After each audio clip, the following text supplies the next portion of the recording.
Welcome back to NTV News First Edition. Well, the regulation of social media for children and youth has become a big topic of conversation, with Australia becoming the first country to ban social media for those under 16 this past December, and Manitoba planning to become the first Canadian province to follow suit.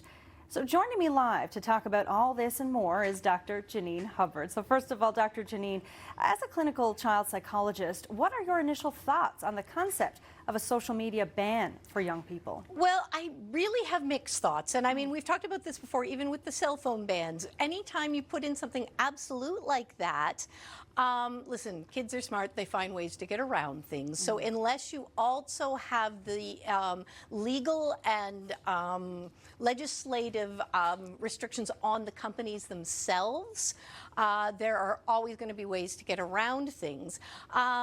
And I think it's important to remember we are definitely seeing harms in a percentage of kids and teens, no question, and we want to be very mindful of that. At the same time, social media and online usage can bring positive effects. So I think it's not an all or nothing. I think it's let's be very thoughtful about what we know about child development and use that knowledge to inform practice. And again, we're only now kind of a few months into seeing how Australia is doing.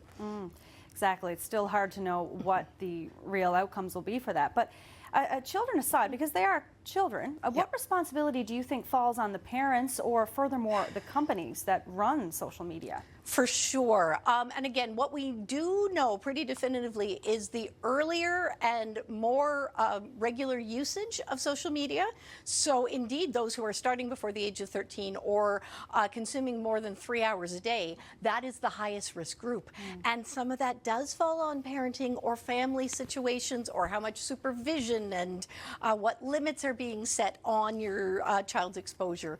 Once you hit the teenage years, though, I got to be honest, I think we need to look kind of from a bigger picture in terms of teaching responsible use, because again, if you ban something and your kid screws up, because kids screw up and they make mistakes, but it's something they're not supposed to be doing, they're going to be far more reluctant to reach out for help or assistance in resolving those issues. So there are dangers that way.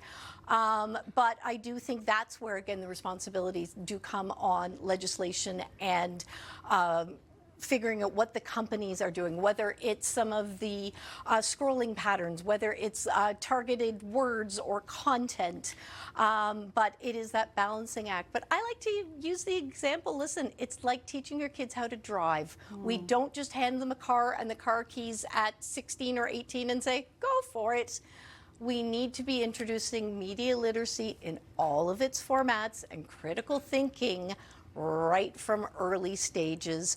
And as adults, it's really important for us to be learning about this as well. And, you know, maybe checking in on what are we doing and what are we modeling? That's such a good point. And the point of, you know, when it is banned, it's something that maybe they would be more reluctant to reach out and ask for help. So, I mean, do the risks outweigh the potential benefits of social media?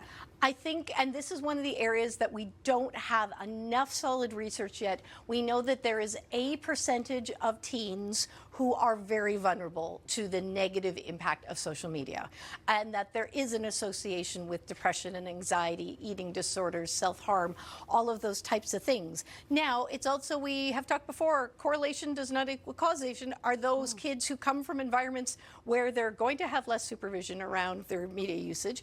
Are they teens who perhaps have pre-existing issues that are then either being reinforced or sought out or enhanced through some of that? So we know it's a small percentage, but when you look population-wise, it's huge. On the other hand, there's a huge percentage of kids and teens who are able to use responsibly, use under supervision, guidance, use it for things like social connection, identity formation, you know, finding that, like, you know, who am I as a teen and where's my identity, and finding people with shared interests, especially, you know, for some of our teens from smaller communities where there may not be anybody with that same kind of interest and they're feeling very left out. So I think biggest message is anything that is done needs to be done thoughtfully, with intention.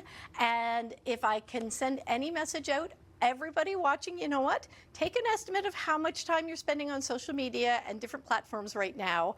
deliberately do a tracking app for a week or two and go back and look at those results. Have that discussion with your teen, have that discussion with yourself, because this is such a significant part of our lives, and we're really only now starting to understand some of the benefits and some of the harms.